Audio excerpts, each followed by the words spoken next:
Never shall I forget that night, the first night in camp which has turned my life into one long night, 7 times cursed and 7 times sealed. Never shall I forget that smoke. Never shall I forget the little faces of the children whose bodies I saw turned into wreaths of smoke beneath the silent blue sky. Never shall I forget those flames which consumed my faith forever. Never shall I forget that nocturnal silence which deprived me for all eternity of the desire to live. Never shall I forget those moments which murdered my God and my soul and turned my dreams to dust. Never shall I forget these things, even if I am condemned to live as long as God Himself. Never. Elie Wiesel is born in the small town of Sighet in Romania in 1928, 11 years before the outbreak of World War II and the perpetration of an astounding atrocity against humanity. The son of Sarah and Shlomo Wiesel is a thin, shy boy who is brought up close to his faith. His grandfather, Dodi, teaches him that through prayers, his wishes would be answered and he would feel closer to God. His faith, however, is tested in June of 1944. While the rest of the city watches silently, Elie and his father, mother, and sisters, along with 10,000 Jews from the city of Sighet, are rounded up and are deported to Birkenau, the reception center for Auschwitz. He is 15 years old and will never again see his mother and little sister, Zipporah. At the concentration camp, surrounded by servants of evil and their instruments of destruction, they are stripped of their clothes, their dignity, and finally their names. Elie Wiesel becomes prisoner number A7713. He begins to question the injustice of a God who allows such terrible deeds of torture and evil, and believes that when the world learns of this injustice, they will respond. Alas, the only response he finds is heartbreaking silence and denial. The killer's laughter and the hallucinatory silence of the condemned, the distant look of old men who knew, the dull lament of children afraid to know, the screams, the moaning, the beating, the thirst inside the sealed wagon, the terror inside the barracks during the selections, the silent, almost solemn processions marching toward the mass graves or the flames. The lucidity of some, the delirium of others, the rabbi raising his voice in song, the madman reciting, laughing while reciting the Kaddish. The little girl undressing her little brother as she tells him gently, so very gently, not to be afraid, for one must not be afraid of death. And the woman who, on the edge of hysteria, begs the killer to spare her 3 children and receives this response: "Very well, I shall take only 2. Tell me which 2. And the father who watches his little girl disappear in the distance, swept away by a silent and gentle, so very gentle, wave. The torpor, the despondency, the distress and shame of people who pray to God for a crust of bread, who think of bread more than of God, more than of honor, more than of life."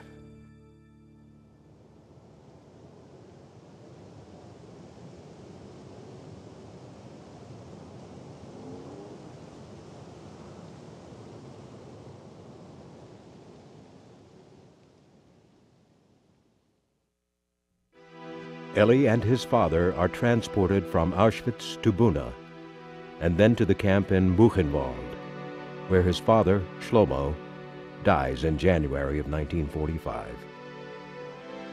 3 months later, the camp is liberated by American troops. Elie and hundreds of other children from the concentration camps are brought to France by relief organizations in order to begin the long process of recuperation. On April 10th, there were still about 20,000 of us in the camp, including several hundred children. At 10 o'clock the next morning, the SS scattered through the camp, moving the last victims toward the assembly place. Then the resistance movement decided to act. Armed men suddenly rose up everywhere, bursts of firing, grenades exploding. We children stayed flat on the ground in the block. The battle did not last long. Toward noon, everything was quiet again. The SS had fled, and the resistance had taken charge of the running of the camp. At about 6 o'clock in the evening, the first American tank stood at the gates of Buchenwald. Our first act as free men was to throw ourselves onto the provisions. We thought only of that, not of revenge, not of our families, nothing but bread. And even when we were no longer hungry, there was still no one who thought of revenge. One day I was able to get up after gathering all my strength. I wanted to see myself in the mirror hanging on the opposite wall. I had not seen myself since the ghetto. From the depths of the mirror, a corpse gazed back at me. The look in his eyes as they stared into mine has never left me.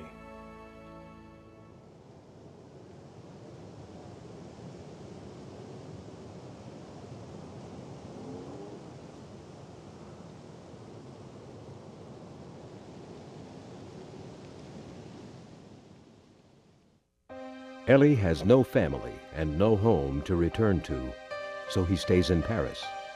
But he does not know what to do with the life that has been given back to him. He finds out that his two older sisters have survived. He questions, like many survivors, why was he spared? What is his purpose? He takes a vow of silence on his family's experience. At age 18, impoverished and stateless, Elie Wiesel enrolls at the Sorbonne University in Paris. With the birth of the State of Israel, Elie becomes the Paris correspondent of the Israeli newspaper Yediot Ahronot. In 1953, during an interview with writer François Mauriac, he is urged to break his silence. Staying silent is a wrong thing to do, Mauriac tells him. Their meeting is a turning point. Elie Wiesel writes La Nuit, Night, which is published in 1959 to rave reviews. In 1960, he comes to the United States and soon after becomes a citizen. This man, who had once imposed silence on himself, becomes one of the most vocal reminders of the Holocaust. He writes over 40 books, lectures around the world, and teaches at prestigious schools in the United States. He tells his students to live life to its fullest, as if every day was the last one, but most importantly, to remain human. The need to discern evil.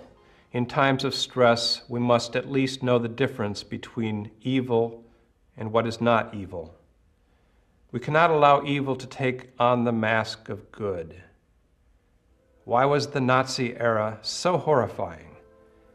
Because the law itself was so immoral. The killers were convinced that they were obeying the law, and indeed it was the law to kill children, parents, old men and women, all those who needed protection. It was the law to be inhumane. From France and the United States, Elie Wiesel gives meaning to a harrowing personal experience. From Israel, Germany, and the Soviet Union, he bears witness to his people's suffering. From Poland, Cambodia, and Bosnia, he embraces repressed people and races. In the words of the Nobel Institute, he is a spiritual leader in an age of violence and hatred. For his literary excellence and his resolute commitment to human rights, Elie Wiesel receives numerous awards and distinctions. The Congressional Gold Medal, the 1986 Nobel Peace Prize, the Medal of Freedom.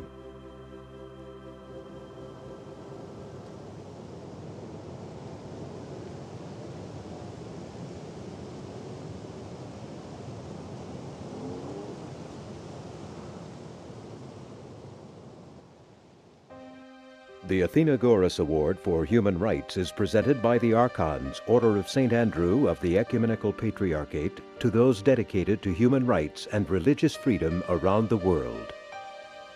The award is named after the late Archbishop of America and Ecumenical Patriarch Athenagoras I. A gifted diplomat and administrator, he took the Greek Orthodox Church from the ashes of political division and ecclesiastical schism and reconstructed it into a forward-looking church, based on Orthodox canons and traditions, as well as American social reality.